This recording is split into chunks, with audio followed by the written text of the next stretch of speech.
Joe, we're live. And of course, you're frozen now that we're live because that's the way these things always go. Hey, Julie Roginsky just entered the studio. Hey. Roginsky, I should actually pronounce her name right. How are you? Good. You know, I'll give Julie 2 more minutes and then I'm out of here. Oh, there she is. What's up, Joe? Miss, what's she doing tonight, Cliff? I mean, should we? She's going to the Philharmonic. I can explain what that is to you, Joe, if you need a too highbrow for you guys. I know the elites go to. Yeah, that's like where all of those kind of billionaire predator elites go, isn't it? I'm joking. Julie, you are the furthest fucking thing from an elite. No, you know what? Julie's awesome, and how I know this is you guys wrote the same. We'll get to that in a second. The same piece on George W. Bush and what a wimp he is, pretty much within a few minutes of each other. Which, by the way, folks, among our topics will be George W. Bush. It'll be that Andrew guy who is not in a bar but behind bars. It will be. I'm going to later on rant about pretty much how Epstein and Wexner control the Republicans in my entire state.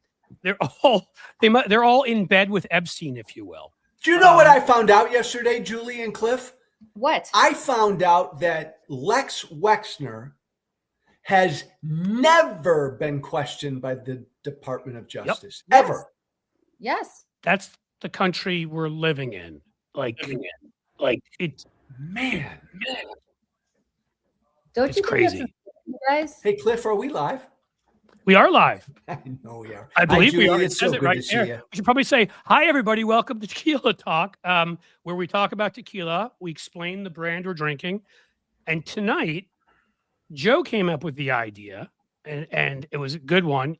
In fact, he came up with a tequila that's so bad, I could not find it in the store here. I went to 3 different... Pepe Lopez. Pepe Lopez, Julie. A buddy got it for me 4 years ago. I hadn't opened it until tonight. He said he spent $9 on it because he knew I loved tequila. Wait, can I tell you? Can I ask you a question? You hadn't opened it until tonight, and it's already like a third empty. Hold up that bottle. So Julie, I had to really give it a try. That's how much he hates it. He hates that tequila. Let me tell you something. Third empty. Look, not third. That's a half empty. I let the dogs try it. We all tried it. That's my excuse too. I let the dogs try it.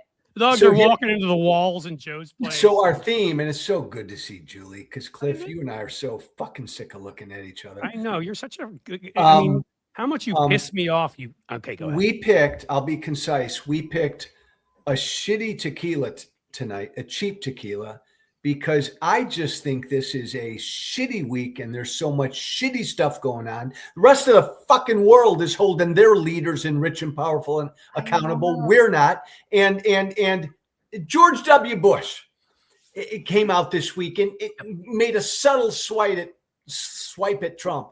Screw that. George W. Bush has been silent for this whole Trump era. I'm sick of it. I think we need to do a shot. I'm going to do this whole thing with Cuervo. I have to acknowledge something, so I apologize in advance. I was given instructions to go buy your shitty tequila tonight, but I have not left the house today because I've been literally back to back since 8 o'clock this morning. So 5 minutes before the show, I was like, shit. So I ran downstairs to. I don't even drink that much, you guys. Oh but my God! Look what she's got, Cliff. I ran downstairs. So this is all I could find in. In my you have Jose too? I have Jose Silver because I went in. I'm like, did you have Pepe to them? Like that qualifies. Who the fuck are you talking about? What? Gold. Pepe Lopez. That qualifies as lower shelf tequila. She's got gold. I've got silver. And again, like the woman was looking at me like I was crazy. She's like, Pepe, what? Just take it. They had 15 different types of tequila. No Pepe. So here we go. Ready? I got this. Wait. George W. Bush growing a fucking spine. Oh my God, Julie, the whole thing. I love that. I'm drinking the whole thing because we got to make it last for the rest of the show. That's do that Matthew McConaughey thing. Pepe Lopez. It's an interesting taste. Okay. Wow. I wish I had that. Instead, I've got a whole bunch of Cuervo. I mean, this conversation is going to loosen up quickly. Where do you want to start? I have to say, very good. Yeah, Cuervo, I mean, compared to what you're probably drinking, compared to what I had last week, the 1800, that's good stuff, I think. I don't know. And look, I only drink tequila because my doctor recommended it 6 years ago to help with my stomach stress. He said it was good for me, Julie, and it's been working. I'm not. Joe. How drunk are you now, Joe? Hey, Lawrence, if you're watching this, can you please get that clip for later? Because you just said that. I don't drink fancy tequila, $30, $40 a bottle. Not $9 a bottle, but I'm no connoisseur. The doctor was like, look, I got bad news for you, Joe. You're really, really fucked up. The good news is I'm going to prescribe you some tequila to drink every day. And that's the way you're going to feel better and be less stressed. Julie Cliff, the true story was this was 2017 when I was turning on Trump publicly. And I literally was having major gut issues because I was going to lose my everything, knowing what I was going to have to do. I used to drink vodka. I went to my doctor and he said, no, tequila, the agave sugars, it's good for your gut. So from that moment on, it's all I've had. Oh my God. And we've got someone in here, Jen Pollock, who says, my husband is a certified tequila expert. Cool. Jen, can you reach out to us so we can you figure out a way? Shoot us. I'll put an email in there. You can be like, let's chat. I want that certificate. I've never. Is your husband certified, tequila expert, or is he a certified tequila? I say I'm certified, but he's a certified and also a tequila expert. Or I don't want to insult Jen Pollock's husband, who I'm sure is lovely, though. Lovely. I'm sure he's lovely. Of course he is. Can we just swat this out of the way briefly because we got more important stuff to talk about? And Julie, I want to hear your take. Yes. Little peons like me, Republicans, lost everything when we stood up against Trump 7-8 years ago. And Adam Kinzinger, my buddy, after Jan 6, when he stood up. Yeah. George W. Bush is like still one of the biggest Republican names out there, a former president. And we know what he thinks about Trump. But Julie, he's kept his mouth shut when he could have made a difference more than like Adam or I could have. And he didn't have the guts to do anything. It just fries me. It pisses me off. And I wrote a whole thing about it, as I know you did as well. And look, here's the deal. Like, why? And here's my theory. You're not going to like it, Joe, because you were kind of part of this whole cabal. Yeah. Back in the day, because I'm drinking now, so I could go loose. But yeah. Were you a Bilderberger? You're part of the Bilderberger group, and also the Rothschild. The Rothschild. But my whole thing is before, like, George W. Bush laid the groundwork for Trump, right? Because before you had fake news, you had all the whole, like, we're building our own reality. Remember Karl Rove, I think it was Karl Rove famously said that. Torture, rendition, all that shit, right? And so it's not like Donald Trump was like sui generis. Right. He kind of built it upon the ruins of what George W. Bush did. Is Bush just scared that people are going to forget? Like right now, Bush has reinvented himself as like America's like nice, crazy uncle, right? Like, haha, there's George. Hey, look, there's his asshole painting his feet in the tub. Yeah, but it's not even that. Like his daughter's, and his daughter seems like a lovely woman. Yeah. But, she's got a long way to being like, oh, look at my dad and look at my crazy dad. And he's so funny. And like now George Bush is the guy that's like rolling his eyes at, stuff at funerals, and he's high-fiving Michelle Obama. And suddenly George Bush has been accepted by people who love him now because in comparison, he seems like this wonderful, great guy. And don't we all miss the days of George Bush? I think there's a lot of truth to that. I would argue that we Tea Party people helped lead to Trump. I think the Republican establishment did too, because they ignored their base. What were you, Joe? What did you refer to yourself as, so we can be clear? Crazy Tea Party Joe Walsh. No, you said something else about yourself that starts with an A and ends with an asshole. We helped lay the groundwork for Trump, along with the establishment, I would add. But argument for another day. The Democrats did Julie, too. I think and by the way, his brother Jeb hasn't said shit since he walked off the stage. These two know what a threat Trump is. And I think like Jeb's son, W's nephew, wanted to run for office. I just think they want to remain Republicans in good standing, that like they can be relevant when Trump's gone. That's their all A hoping. lot of Republicans are like that, by the way, guys. I think that's Pence's story too. I just want to say quickly to throw in with all that right before the 2024 election, because you've done this. You said Adam Massey is doing it right now. The number of people that actually have mentioned Trump by name, who don't do some obscure reference and stand up to him while they're in office or right after they're out. Marjorie Taylor Greene, you got to give her credit. Right, you do. Speaks to his face and insult him. So I remember saying, like, imagine if right now, instead of them all doing these endorsements in their separate states and whatever, if you had George, Jeb, Mitt Romney, By the Mitt Romney, every one of these fellow, like these former, Mike Pence had some fucking courage after he tried to get him killed. Like, have all these people stand up at a press conference of sorts. Dan Quayle, right? Like everybody who had been a presidential or vice presidential, and even former House speakers, Boehner, Ryan. Like, you mentioned Dan Quayle. I'm going to drink. Sorry. There you go. Why am I drinking alone? But I'm going to think Cliff. I think it would have had Joe, drink already. Come on. I'm drinking Pepe. Joe's on a second bottle of Pepe by now. Thank you. I think, Cliff, they all would have had to have come out kind of early, and they could have made a difference. And Julie, it's interesting. Like, you raised something I'm going to think about. I didn't think that people thought like the W's of the world led to Trump. I always hear that the Tea Party did, but that's really interesting. I'm going to think about that one. Hey, remember, you're either with us or against us. Remember that? Yeah. That wasn't the Tea Party. That was Bush back. Listen, I was around back in 2000. I was in Washington for 9/11. Cliff, she was 6 years old, by the way, when she worked. I know. She was young, but very precocious for her. Yes. Unlike you House members, I actually worked in the much more elitist Senate. She worked. I worked for grown-ups, not like you people in the House. Okay, well, that seems fair. So I was working in the Senate, and it was 9/11, and apparently the senator I was working for decided that he and I had a mutual murder-suicide pact because, lo and behold, everybody else got to go home, and I had to stay with him on 9/11. Can you tell us who the senator was at this point? John Stevens Corzine of New Jersey, great guy. So Absolutely. He and I spent also then became governor. He and I spent 9/11 together, along with the rest of the Senate, in the Capitol Police until, the leadership got evacuated. And so you got to sort of see what was happening that day I was one of the very few staffers who was there without any staff, without any reporters, without anybody around. You got to see these guys in their own kind of like state of nature. Now I'm going to guess you didn't smear poop on the walls like the January 6th guys? Smear poop on the walls, and nobody threw ketchup bottles at the walls. No Camp Auschwitz t-shirts or anything? No Camp Auschwitz t-shirts. Nobody's wearing a shaman dress. Although Robert Byrd, as we walked into, I'm not kidding, we walk into the Capitol Police, Corzine and I, and this is the first thing we see. We see Robert Byrd sitting here like this, rocking himself back and forth, going, "Yes, I walk through the valley of the shadow of death. That will feel no." Oh my God! Over and over again. Remember the rule we talked about last week, Joe? 75 and you're gone. Yeah. Over and over.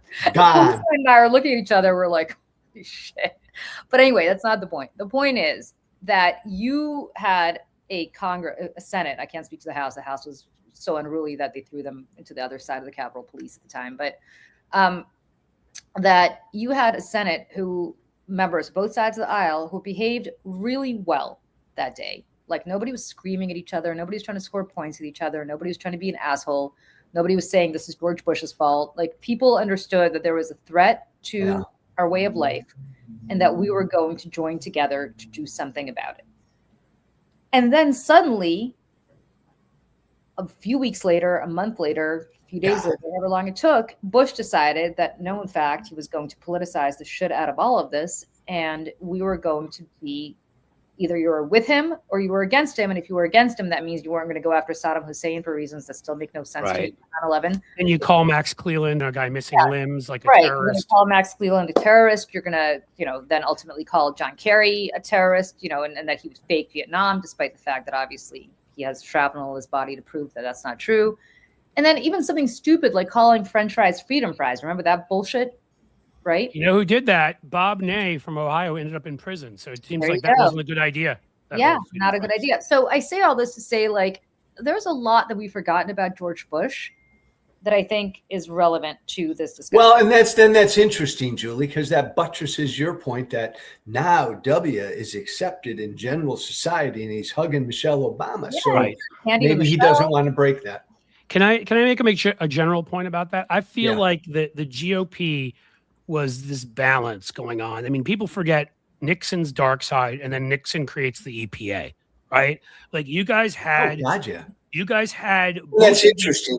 both of these sides in you, right? And the more moderate side, I mean, my senator from New York City, Jacob Javits, at that point with all the Southern Democrats, is probably to the left of like 2/3 of the Democratic Party. And so you guys had both of those wings. But what happened is each successive election, I would say, big election, not always presidential, Reagan in 80, because then you bring the people like Pat Buchanan and those fucknuts in there, pardon my whatever. And then when Gingrich took over, who was the first one who started the voter fraud conspiracy stuff and all of that after motor voter, and we know all the stuff Newt did. After that, he's busy impeaching Bill while he's on, I don't know, wife number 3, wife number 2's in the hospital. He left wife number 1 when she had cancer. I can't remember. Family values. But my point is each iteration of the Republican Party got worse. And by the time you get to W, you've got this compassionate conservatism, and there was that side to him and his people. And I would argue, I didn't agree with some of the stuff he did for various reasons, like one size fits all education, but he did actually want to change some things. He did actually want to pass some programs, but you had that Karl Rove and Dick Cheney, I'm sorry, time dark side that pushed for Iraq and the other stuff. Agreed. And after that, I would say you add in a Sarah Palin and some of your Tea Party friends. So it keeps switching from like 50-50, 60-40, 70-30. But Bush was a part of that process. I mean, technical job Brownie was him. But you know what I mean? Like that's incompetence in government, right? Two of my favorite left of center people. I say this as a new Democrat.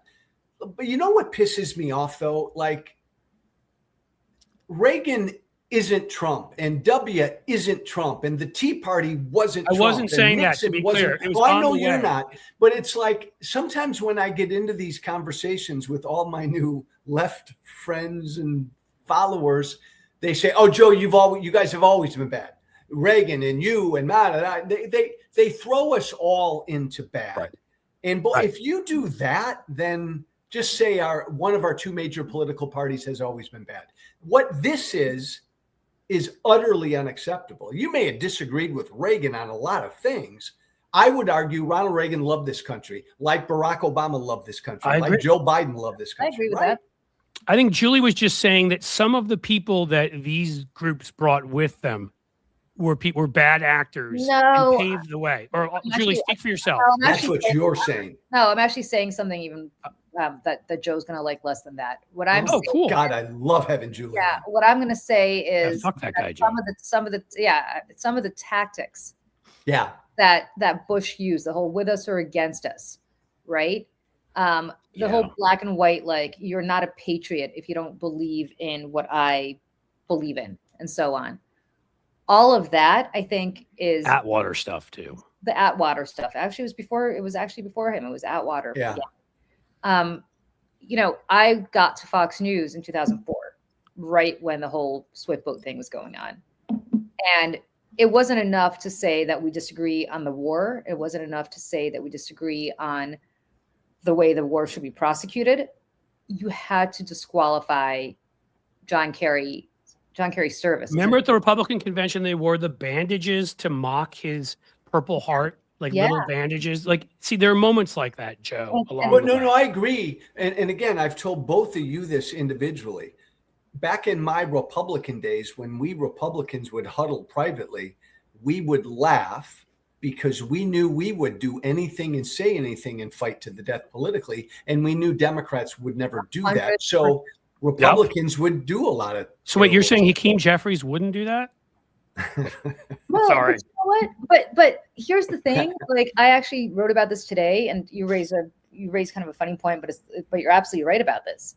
Like, look at what's happening at CBS right now. Look at what's happening with Warner Brothers Discovery that's going to be acquired probably by the Ellisons, despite the fact that they don't want to be acquired by the Ellisons, because it's been very, very clear that nobody else is going to get regulatory approval except for the Ellisons. So therefore, Paramount Skydance is going to buy CNN. And Nexstar is about to make a big acquisition too, I believe, of local stations. And they have News Nation, which is very conservative, and they also what were they doing at the time? Were they the ones they kicked Kimmel off? That's what they did. Right. And so it's everywhere. So it's everywhere. So the point is, and the reason, and I always talk about this, and I hope you guys, if you hadn't read this article, please go and read it. But there's a great article in The Atlantic the other week about an interview with Steve Bannon. And Steve Bannon said— Had he showered? Yeah. Sorry, go ahead. I don't know if he showered, but he had a very maximalist approach to things. And he said, look, we have a maximalist approach. Our whole job here is to move the Overton window way to the right, and nobody's stopping us.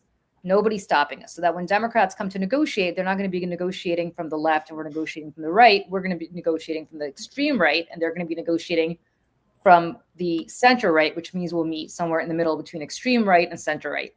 And the reason he's able to do this is because nobody in the Democratic leadership thought to stop them, to have their own maximalist approach. Hakeem Jeffries and Chuck Schumer and every Democrat in any position gone, but they should be standing on the steps of the Capitol saying the following: if you fucking people think that you are going to suck up to Donald Trump right now with your bullshit 60 Minutes nonsense and whatever's happening at CNN right now with platforming Scott Jennings and so on and so forth, and if you think that the minute we come back into power, and that day will come, that we're not going to do everything in our power to break up your monopolies, to put you out of business, and we will be selective about it in the same way that Trump is selective. We're coming after you. We're going to regulate the shit out of it. Your taxes are going up. The capital gains. By the way, can I give Julie some flowers for something? Man, one of my most favorite things to do, Julie, is to take legit shots at Scott Jennings. And I think we should point out that he wets his pants, and then we should start that on TV. I've heard that. I don't know it's true, but people are saying. Oh, I've sat next to him on TV. I never bothered looking. People are saying that Scott Jennings wets his pants on TV. Wrote a few weeks ago on Jennings was wonderful, brilliant, truth to power, courageous that you said it. He's an actor. He plays a role. He's paid to lie. But Julie, CNN gives him a fucking platform. Right. And they know he's saying what either, for a while McConnell wanted him to say. Oh, he used to be McConnell's. And at this point, it's Trump because McConnell is almost dead. Sorry, but it's kind of true. I mean, he wrote, as I said, he wrote that piece after January 6th.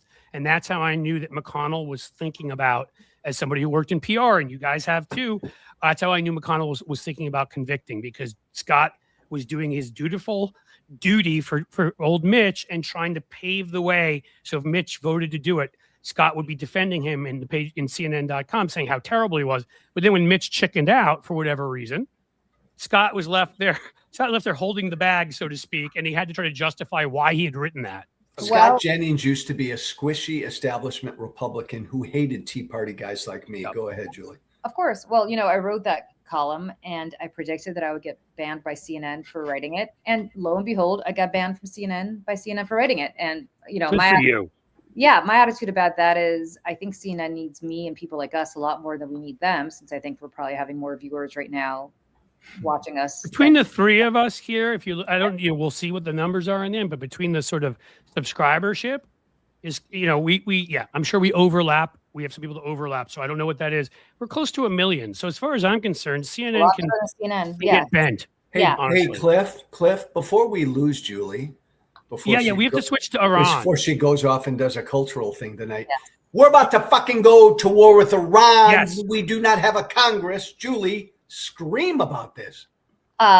Yes. We don't have a Congress screaming about this. I wish I could help you, but we don't have a Congress who's screaming about this. We don't have a Congress that's even paying attention to this.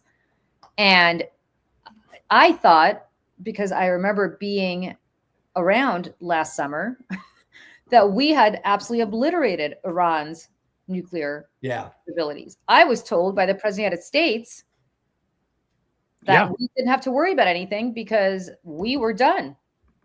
Right. Utterly, I believe the words were utterly and totally destroyed Iran's. They actually blew Iran into space. Yes. So why is Bob's Big Boy, where Iran is currently hurtling into space?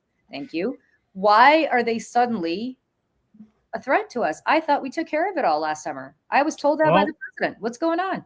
I think it's because Jeffrey Epstein has files, and there's, as Ted Lieu, so I will quote Ted Lieu, said, there are pictures and video in there allegedly of Donald Trump raping underage girls, young girls. Let's just be honest. And Ted Lieu has come everything close to just saying it straight out.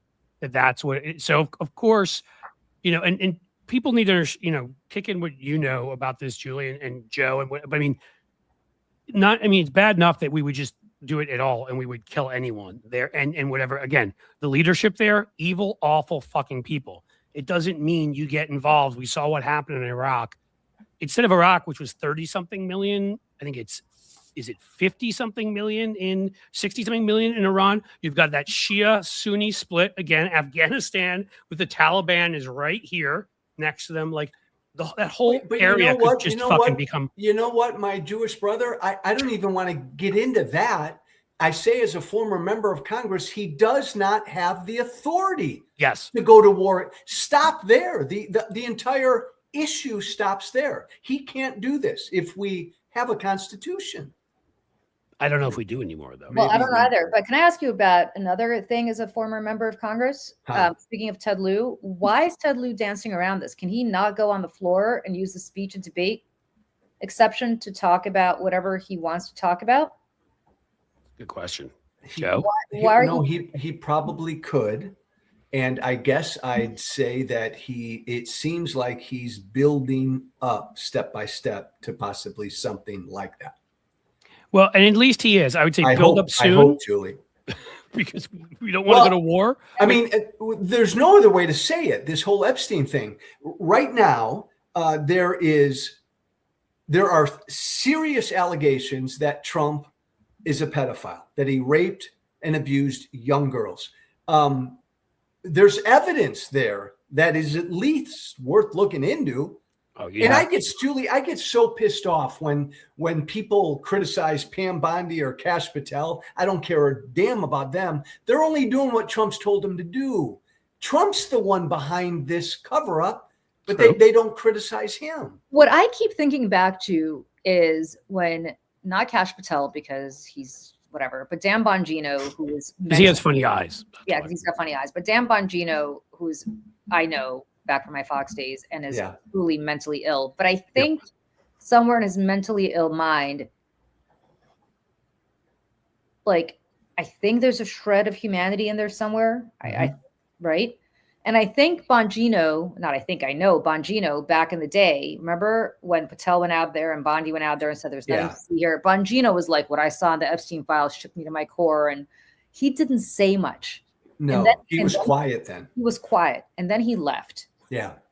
And now Trump is all over it's interesting. Trump is all over his podcast because obviously Trump feels like he's got to keep Bongino happy. Yeah, right. But Bongino knows. Like Bongino knows what's in there. Of course, yeah. And you got to look at Bongino because Bongino did not say anything. And Bongino looked very shaken as to what he said. I want to know what Ted Lieu, like from what he said, but also Jamie Raskin has certainly come pretty close to the edge there too in saying it. I mean, honestly, when we're complaining about Democratic, leadership and whenever Democrats who aren't tough enough, that House Judiciary Committee is where all of the awesome ones are. If you're going to pick any leadership, the fighters. Yes, with Raskin and Lieu and Swalwell's on there, I think. Swalwell's on there. Dan Goldman's on there. Like all the ones that know, it doesn't matter whether they're more to the left, more to the center. They're always the people that know how to fight back. Jared Moskowitz, who know how to mock, hit back. We need from there because we need somebody again. If somebody were out there, as you know, Joe, where you guys used to laugh at us, and they still are. If somebody were out there repeating this constantly, what Ted Lieu said, the news would have to cover it. Right? At some point, even like corporate media, even when something becomes enough of a thing, where it becomes a meme, it becomes zeitgeist, it becomes whatever, they end up covering it.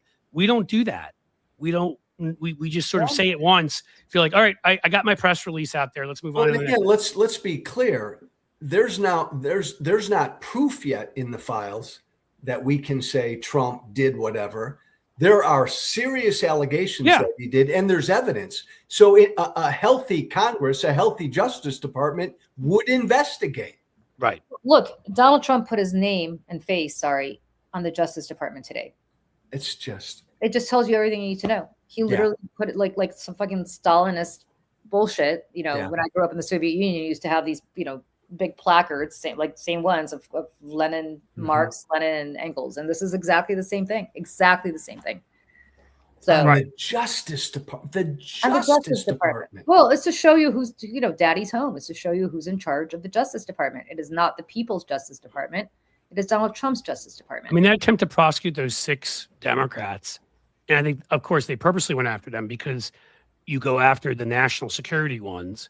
Because if you end up being successful against them, that really will scare everybody else. And that thing was kicked out so quickly and was such a joke that, thankfully didn't end up in front of Eileen Cannon or Alito while he's getting a free trip to Rome or whatever. Or otherwise, maybe it would have been different. But hey, Julie, do you think we'll ever get to the bottom of who did what in those files?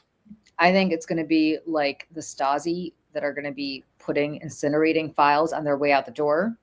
I'm hopeful that there are enough. Look, they had 1,000 people in the Southern District of New York go through these files for every mention of Trump's name. I hope there's one patriot among them who took copies. Copies.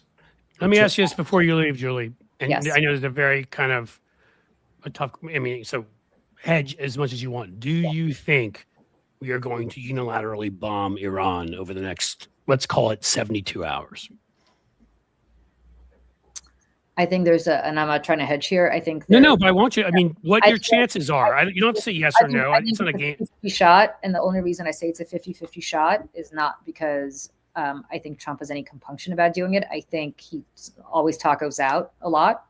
So it's going to be who's in his ear last, and if it's Jared, who's in his ear last, who took $2 billion from Iran's arch nemesis Mohammed bin Salman, and if it's Bibi Netanyahu, who's an old family friend of his, then we'll be bombing Iran. If it is J.D. Vance or somebody like that who says, or Tucker Carlson who says, you know what, we don't need any more regime change wars and let's not do it.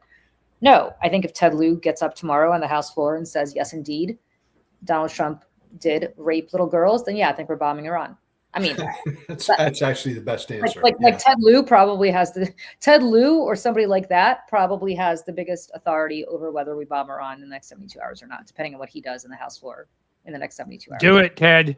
Do it. You'll be remembered. And I think we need to do a shot to send Julie out. That seems only right to me. Julie, thank you. Thank you, guys. Thank you for inviting me. Thank you for being here. We'll definitely do this more.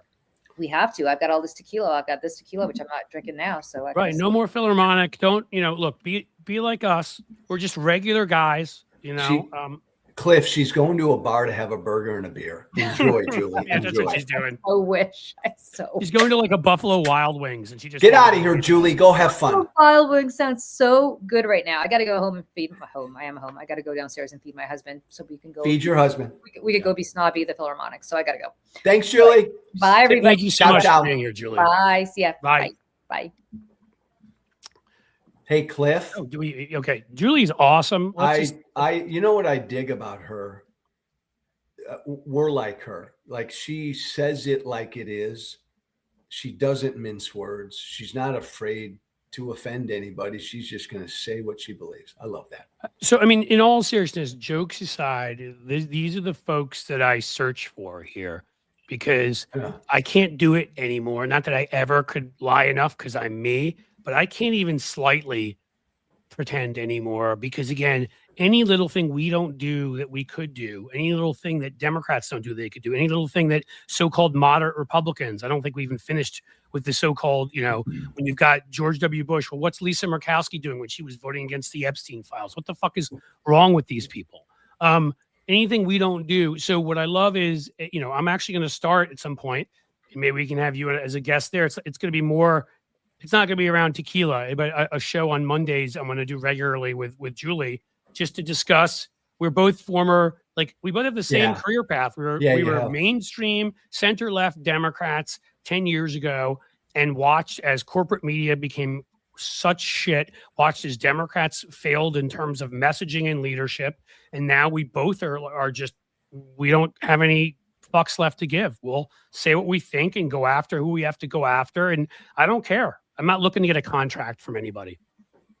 So I love that, Cliff. But you too. I mean, that's why I was so interested in doing this kind of stuff with you, because you're a drunk and you're funny, but you're not mad that I made you drink some Jose Cuervo tonight. Come on. And there's more to go.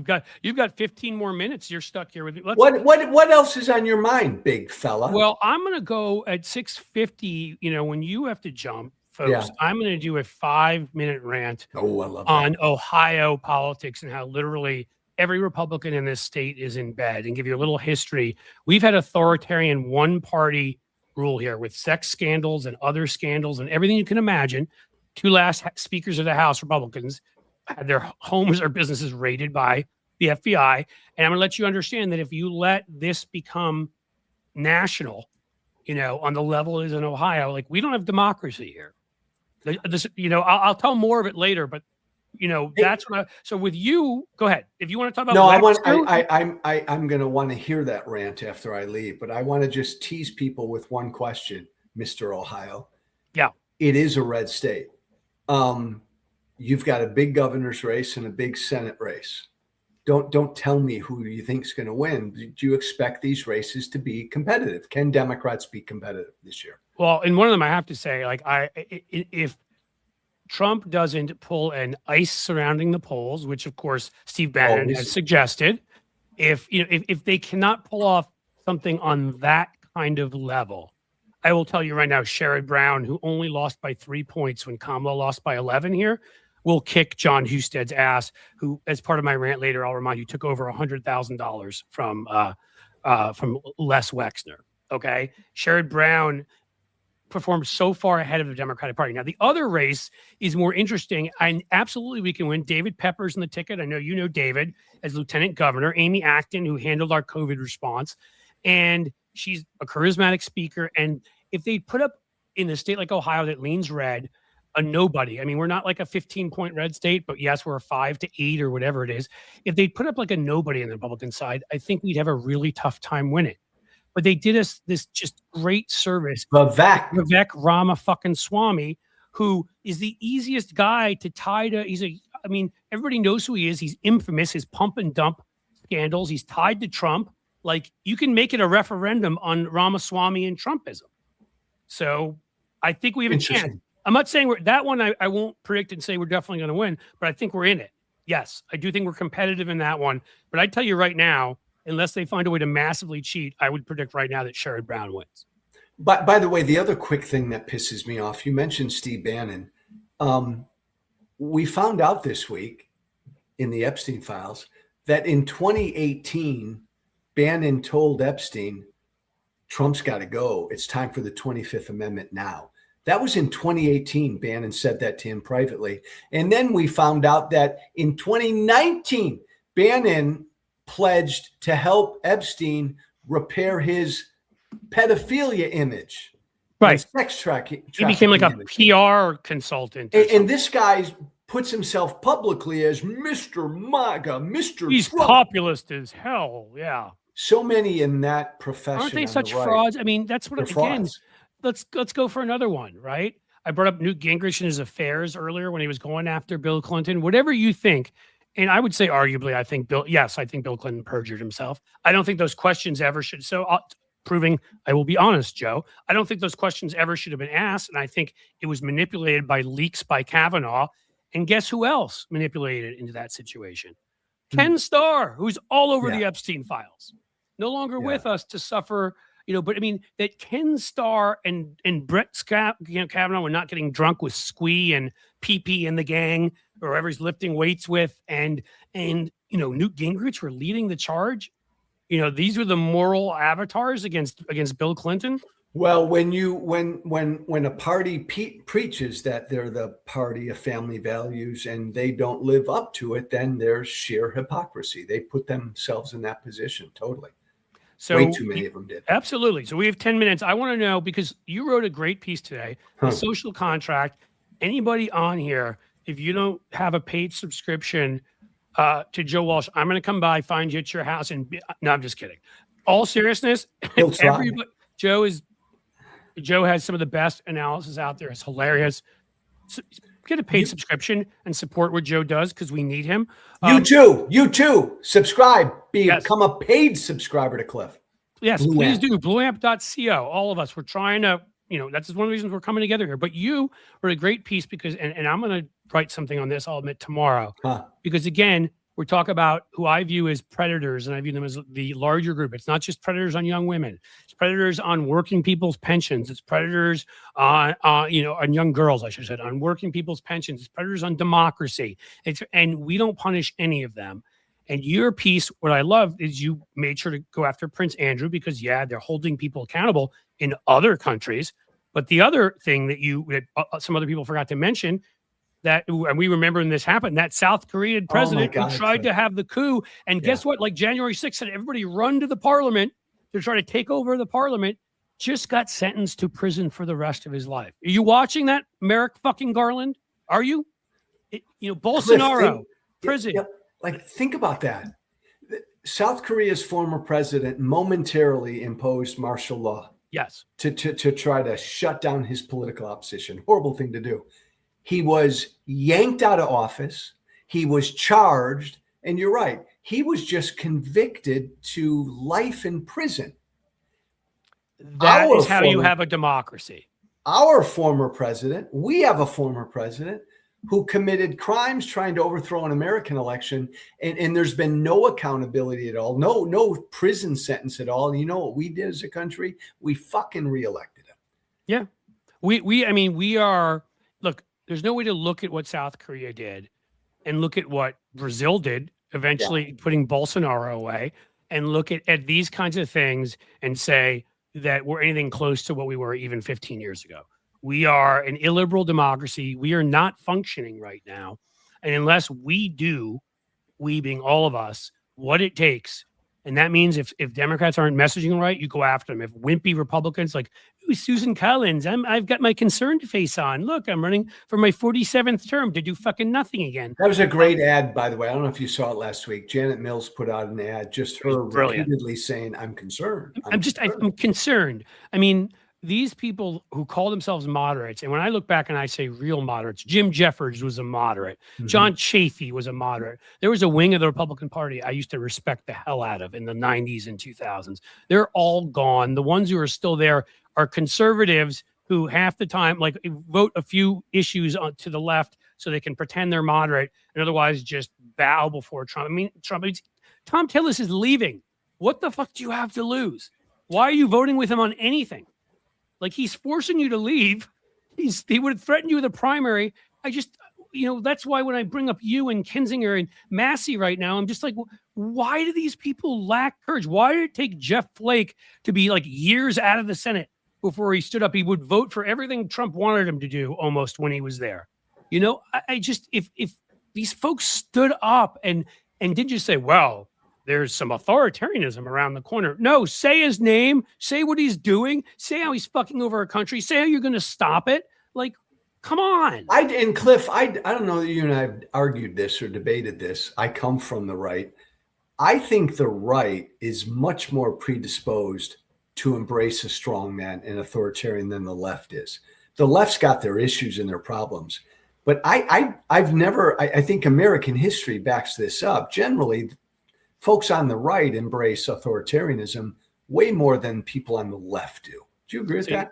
I said it's going to be fun because here you are arguing against your own side. I'm not going to fully argue against my own side.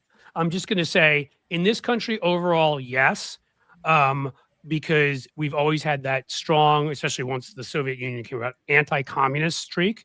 So anybody who's got what seems powerful, who puts together too much power on the left, we're immediately scared of, right? So we're less likely to have a Mao or a Stalin than we are to have a Trump, right? But it does exist. I see it there's certain elements of the far left that are when I say far left, I'm talking about Democratic Socialist. I'm not even talking about Democratic Party, who are very like they're totalitarian. Well, they can meet. Yeah, they meet. They end up meeting with the far right. Yeah, totally. Right. We've seen some of them go over, like Tulsi Gabbard. It wasn't that far a trip for her to head to the other side because she'd already become that way on the left, right? Like, so you're right. We are more likely, but there have been a few periods in history, like when Huey Long was thinking about running. Yeah. He was going to run, I think, pretty close to socialism or maybe communism. He's going to run well to the left of FDR. So we have it, but you're right. This country, because of our history, we're more prone to it on the right. And I get asked all the time why I was Tea Party, and I've got to write the fucking book. Please to do. me, the Tea Party, I was Tea Party because more than anything, I feared government tyranny more than anything. And then that's what we have now. So like the MAGA became, in my mind, wasn't laughing at you, to be clear. I'm laughing at your Tea Party brethren who said that, and now they're pro-Trump. Yeah. It's like MAGA just ate up the Tea Party movement, and now they embrace a fucking tyrant. Right. Like, how can you? So the only thing I can compare it to is in the 90s. Yeah. When I was doing work with, and well into the 2000s, I should say, I was doing work with Bloomberg's group on gun safety. Okay. And it wasn't just about guns, right? It wasn't about just you can have a gun in your house. Whatever. We saw these militias on the right, people that were tied into white supremacy, to neo-Nazism. Mm-hmm. One of them was Timothy McVeigh, and all that. And it was when I first started seeing that there are elements of the right that had been before mainstream. The NRA in the 70s and 80s was very mainstream before it got taken over in what's known as the Cincinnati Revolt in 77 by the Wayne LaPierre types. And they embraced this white nationalist view that even George H.W. Bush resigned from the organization after Oklahoma City because they seemed to almost be mocking that this building had blown up and whatever. And he was like, so it was happening already. But again, much like I said earlier, where there were some people who were more conservative, some more moderate. Like, I do think Reagan was conservative. I do think Reagan at the time was very conservative, but I think he did believe in what he was doing. I do think, even though I think he put us on a terrible economic path, and you and I can debate that sometime if you want, but I think he believed in his country. He was a patriot. And I think in the end, if he saw where the sort of, the rugged individualism that he pushed back against the common good and whatever got to a point where people are refusing vaccines and wanting to own shoulder, mounted missiles, I think Reagan would even be like, this shit's gone too far. I'll do you better, my brother. Maybe you disagree with me. I think if Reagan were alive during this era, I think there's no fucking way he publicly supports Trump. I think he speaks out against Trump, unlike W. Maybe I'm crazy. Maybe I know a lot of conservatives who disagree with that. I think he would. I think absolutely he would be against Trump. And I think he showed more courage than any other Republican I can think of who was president, in that he was not scared to stand up and make those kinds of speeches. The one he made at the Berlin Wall, famously, he wasn't scared of those moments. So yeah, I think Reagan, most likely of any of them, of the ones we've talked about, would be the one most likely to speak out. Like before Nixon might just break into his office and steal some good shit. Yeah. Sorry, I had to. No, he deserved that. Like before Trump, Republican or Democrat, did we ever have a president that you looked at and listened to and said, he's un-American, he doesn't like this country? Trump's the first one that I've ever seen like this. I mean, yeah, I don't, again, you can disagree with all sorts of people along the way who you think did bad things, terrible things. And, and there maybe are some exceptions. There are a bunch of those one-termers in the second half of the 19th century that, were they great? Were they, who knows? But no, nobody that, the only person I can think about that was on the level of sort of tyranny of Trump, and not even the level, but maybe approached it, was, two, Andrew Johnson, obviously after Nixon, after Lincoln, who wouldn't follow through the reforms, and Andrew Jackson. I mean, it was a genocide, the Trail of Tears. And quite clearly, there are elements of Andrew Jackson where he was tyrannical, but I can't think of either of those guys that I'm aware of being like, you know, and again, it wasn't as international as the period of time, but I can't think of them being like, I love Russia. Russia's great. Putin's my best friend. Exactly. And, you know, exactly. Hey, partner. Yes. I'm gonna hop, but dang, one last drink before you do. I will drink before I go, but dang, I want to hear. I'm going to put you on my phone after I hop because I want to hear your rant. It's going to be an angry one. Love it. Love it when you get angry, mister. I have to. I'm sitting here. So hey, thanks everybody for listening on another Thank you guys tequila for being talk. here. I'm staying. You got 10 more minutes of me drinking tequila. Fire and away, I'm tell you about Wexner and Epstein and everything here. Thank you, Joe. So listen, as I sit here in Ohio, obviously we know that Les Wexner was deposed today. And there was actually a funny scene where there's a video where his lawyer was listening to him like, if you fucking answer anything else in more than 5 words, I'm going to kill you myself or something, which was pretty funny. But Les Wexner in the end has become a node, if you will, a central part of this whole story. And the biggest thing about him and the Epstein story, and here I am, I grew up in New York City. I thought, Donald Trump and Epstein and all this stuff. Like I moved to Cincinnati. I'd gotten away from it. Yeah, no. So here's where you need to begin. Okay. There was a scandal, and a lot of you are probably aware of it, with a doctor, Richard Strauss. He raped wrestlers at Ohio State. He was a terrible, obviously awful human being on the level of what Epstein is and these other fucking rapists. And there was a guy who was coaching the wrestling team there by the name of Jim Jordan. Maybe you've heard of him. He's the most gerrymandered district in the country, and he looks like Ruprecht from Dirty Rotten Scoundrels. Okay, so he and Jim Jordan decided that he didn't notice anything. See no evil, hear no evil. He's blind when anything is going on in the room, apparently, that he doesn't want to know about. A couple of wrestlers came forward, one of whom testified in front of the Ohio State legislature that Jim Jordan had called his brother, his actual brother, they'd both been wrestlers at Ohio State, begging, pleading, this is the way he put it, pleading with him. It was pathetic not to say anything, crying, because Jim Jordan knows he's guilty.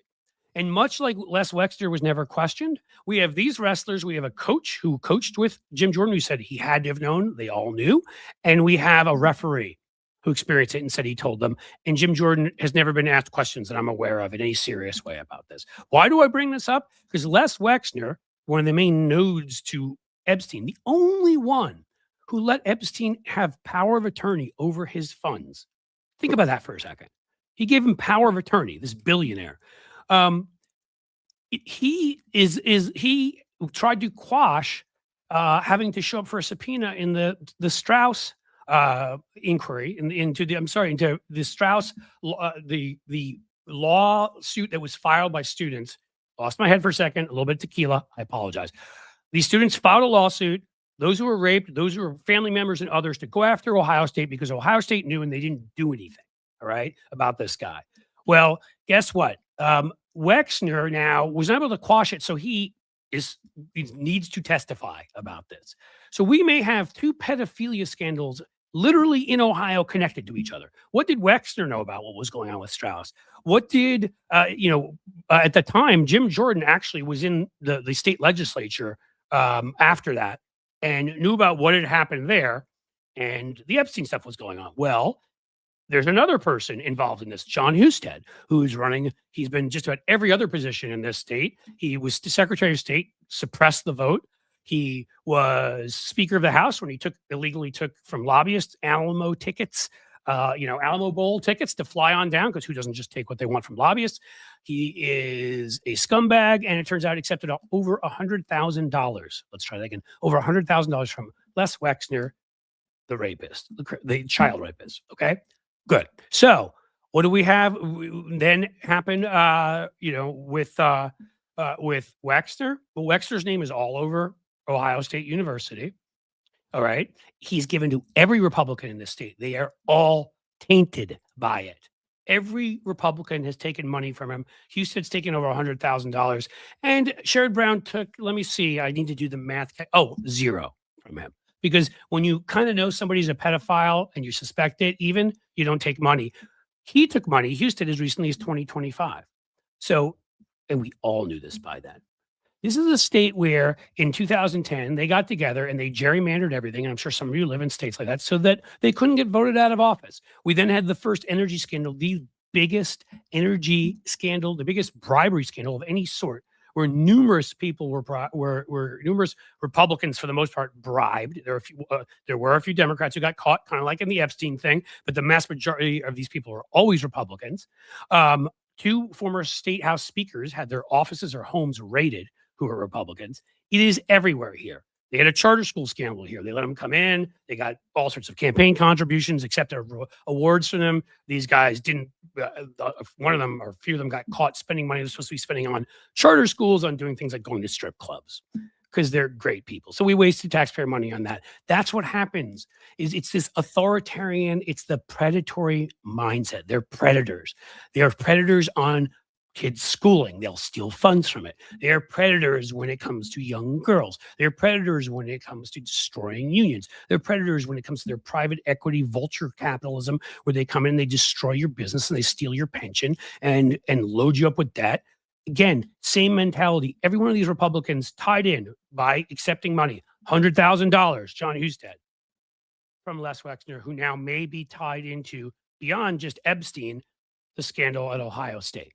Former president of Ohio State, who's president of like 18 universities and seems to have been kicked out of every single one for some sort of untoward activity. Seriously, look up Gordon Gee. He was at West Virginia. He was at Ohio State. He was at Vanderbilt. Every time he left, it was under the cloud of scandal. He just came out and said, oh, it's cancel culture for Les Wexner. He did so much good. I'd like to hear him say that if his daughter were raped at 12. I don't give a shit what he did. I don't care how much money he gave. Would you, if you went to Ohio State, want his name on the building? No. So this is a centralized part of all of this. These two Strauss and Epstein scandals may actually be connected, right? Predators, I feel like, as I've said before, if my cats saw each other in the wild, they would notice each other. It's almost like predators. They can spot each other, form little bands together, right? Herds, if you will. And it is across this state. It is beyond Houston. It is all the Republicans, I will say again. And now we're looking at where Wexner finally, who's never been asked a question by the FBI before, we got Democrats in the House, we got the Strauss trial, and we have a number of these things going on. But I mean, if you just want to know the most ridiculous thing besides Husted and his 100,000, you may remember the other day when Pam Bondi went in and she's like, and did her whole little routine. Well, I mean, you didn't ask me nicely. And she was trying to kind of, I don't know if she's trying to be Colonel Jessup there, but just really sucks at it. But she's like, well, I've got your browsing history here. How dare you call me a criminal, as she's illegally sitting there with their browsing history. Well, you know who chaired that Judiciary Committee? Jim fucking Jordan. That's right. Jim Jordan, the guy who 6 different folks say knew what was going on with Richard Strauss and maybe even tied into bigger scandal in terms of Epstein, as this is all tied together. We don't know. In the end, this is the guy who gets to chair that committee. If you don't think everything is utterly ridiculous. Again, these Republicans in the state are the same ones who said, oh, you don't have to do a ballot measure on ungerrymandering. We'll take care of that. And then they ignored the Supreme Court, again, like Donald Trump does. You're seeing this stuff happen nationally. Again, it's an authoritarian mindset. You don't care. You'll destroy government. You'll prey on that. You'll destroy farmers. You'll prey on them. You'll prey on cattle ranchers. Trump's doing all this stuff right now, destroying people's livelihoods, destroying humans. You'll prey on little children, 2-year-olds, 5-year-olds, because they're Latino or Latina, and send them to El Salvador, to CICOT, to be tortured. This is what we're dealing with.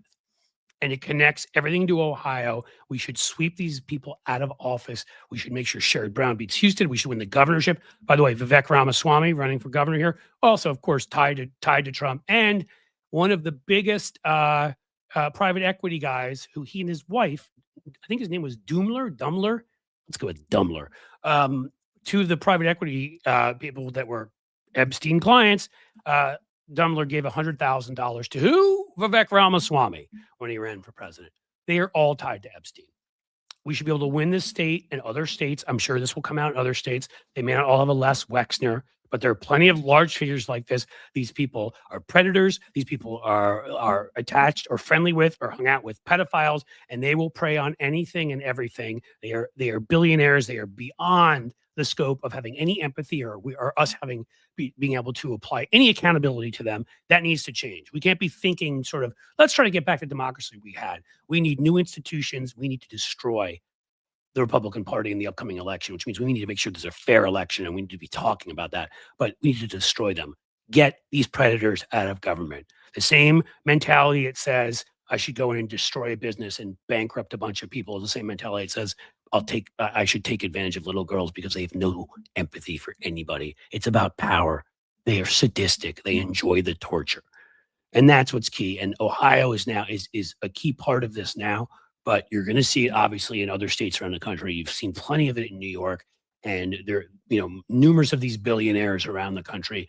We should be naming them constantly. We should be talking about this constantly. Democratic leaders message about this constantly. It shouldn't just be Jamie Raskin and Ted Lieu and Jasmine Crockett and AOC. And come on, let's get our shit together. Show people who these are. Have an FDR election and take back our country from the predators.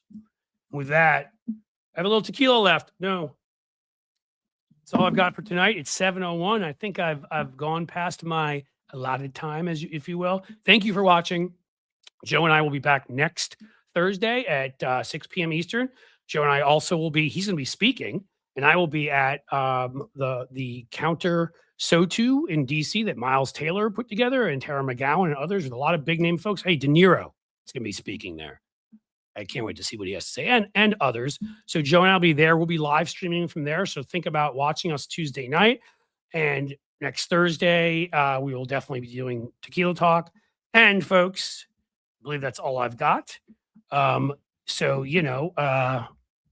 have to say, I think my famous phrase, but often I have to find where the hell I click out first so there's not this big, awkward silence.